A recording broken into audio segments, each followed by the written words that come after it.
took it very hard. Apparently, he did make comments. Was it necessary to kill him? Because he was being treated real good. Sarber dies later that night.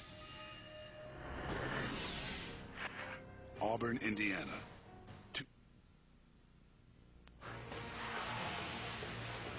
The aircraft carrier, the USS Theodore Roosevelt, is on high alert as one of its attack jets prepares to take off from its flight deck. It seemed business as usual. Everything was going the way it was supposed to go. Nothing seemed abnormal. But what 20-year-old Petty Officer Mike McDonald is about to witness is anything but business as usual.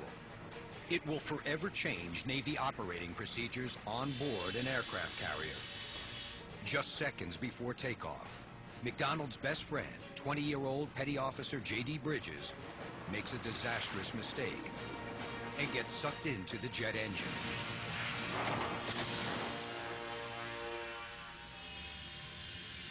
He got sucked in within a tenth of a second. J.D. Bridges was checking to make sure the A-6 intruder jet was connected to the deck's catapult for launch. He gets too close to the engine and disappears in a terrifying split second. Well, I knew immediately when it happened that he was gone. It happened so fast, it was like a rag doll getting pulled around a corner. There's an analogy in real life that these engines are just like a vacuum cleaner sucking up a fly. After 34 years of service, retired Rear Admiral Tim Beard knows just how dangerous JD's job could be. You can see that you don't want to be close to this intake, but yet we have to have a petty officer down here actually doing the hookup and then exits so that he doesn't get close to that intake. It's the most dangerous job in the world, I think. He was the guy that crawled under the aircraft in mill power. Mill power is when they're at full throttle, getting ready to get launched off the aircraft. At full throttle, the intake engines of the 54-foot, 60,000-pound A-6 intruder generate 9,300 pounds of thrust.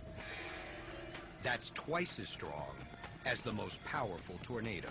The engines in the intruder are about 8 to 9 feet aft of the entry to the intake. So you have this cavernous entry that a man can fit into very nicely. The reason for the length is to channel the flow so that you have smooth flow when it enters the front face of the engine. J.D. had served in the U.S. Navy for more than 2.5 years and was just a few months shy of completing his tour of duty. On that particular night, he was training another individual to do his job. So he was, watching over someone else. J.D. makes the critical mistake when he moves in to check the trainee's work. The odds of surviving such an horrific accident are astronomical. But J.D. miraculously manages to crawl out alive. And believe it or not, a bandaged J.D. Bridges holds a news conference the very next day. And I went under too far, out too far into the intake, and it sucked me in as far as I can remember. I stuck my arm up above my head after it pulled me in, and I hit my arm on something. I guess that held me from going any farther. And then all the air was rushing through the intake, and it was sucking my air. I couldn't get any air. And then I heard him shut down the engine, and I looked back, and I just started pulling myself out, and that's the last thing I remember. Almost 17 years later, J.D. still looks at the tape like everyone else, in total disbelief. The only thing I can see that saved my life was maybe God had a hold of my feet and wouldn't let me go yet. J.D.'s helmet was sucked completely off his head. Amazingly, investigators believe that is what saved his life. The jet intake, it sucked off my helmet, my gloves, my goggles, and it chewed my float coat and shirt up from my waist down all the way around. His helmet came off when he first went into the intake. That's what hit the engine first and made the engine explode and basically, shut down before he actually hit the blades of the engine. J.D.'s clothing was shredded into tiny pieces by the engine's razor-sharp blades. With that much equipment going through the engine, it's quite possible that blades will start being shed out horizontally, and the engine may in fact seize. Our look inside shows how J.D. escaped almost certain death. His helmet and gear jammed the engine. A split second later, J.D.'s shoulder gets wedged against the nose cone in the center. Since the engine was slowed, there was not enough suction to pull him through, and J.D. was able to push himself back out. If I wouldn't have got wedged into the side of the intake and the nose cone, it would probably spit me out the other end and chop me up into a little bit of nothing. Luckily, the pilot thought he heard a noise. Mike saw it happen.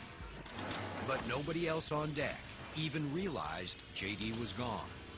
At that exact moment when J.D. got sucked into the engine, the pilot shut down the engine. He heard something going, but he didn't know what. The flight deck crew basically got the aircraft ready to pull off the catapult and take it off the flight deck so they can launch another aircraft. If my buddy Mike didn't see me get sucked into the jet, I might have been laying on the flight deck for an hour or two or run over by another jet before it was even noticed that I got sucked in. Fortunately, Mike alerted his superior officer immediately. Within minutes, J.D. was safely carried away. He was beaten up, but alive. The worst injuries I got was a broken collarbone. I've got a scar above my eye where a piece of steel cut me. I had a 1/4-inch piece of steel on my wrist, and I had a hole in my eardrum. The Navy now uses this historic piece of tape to train sailors of what not to do on the flight deck. Today, from the deck of the USS Midway in San Diego, California, far from the battlefield, J.D. and Mike look back at that frightening moment and smile. I'm amazed that it didn't kill me instantly or I was not chopped up into little pieces. I should not be here today doing this interview.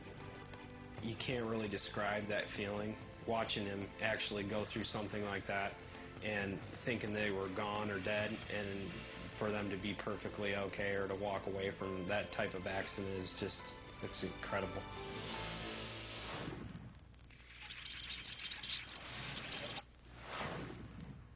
The Oceanus is about to inscribe her name in the ship's log of history's greatest maritime disasters. Can you help her? The Greek luxury liner is crippled off the coast of South Africa.